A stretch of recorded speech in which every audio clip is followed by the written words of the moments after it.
ganz angefangen hat, hast du eigentlich mit Wienerlich an der Spur. Und ich habe mir gedacht, ich schreibe auch eines.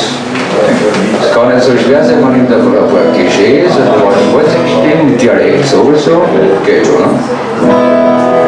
Halloween, du trägst nicht an der Donau.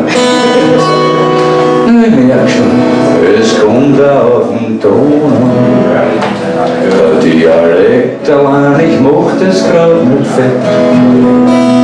Und träg's nicht, ging ja wirklich nicht sehr. Also noch. Halloween, du Dorf von einer Weltstadt, wo jeder Kaiser ist, aber keiner Geld hat.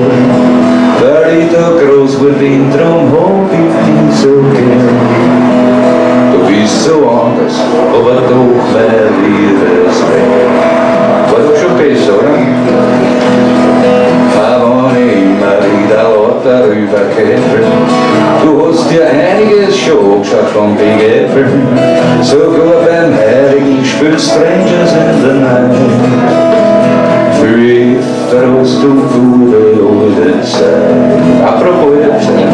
Heute kommen Beef, geh auf Urlaub nach Wien. Da kann man wieder Stunden, am Ende ist der Wald weg. Da fressen sie noch Grannen, so kriegen dazu. Ja, sowas vertragst du mit dem Werner Amur. Das eigenes Kapitel.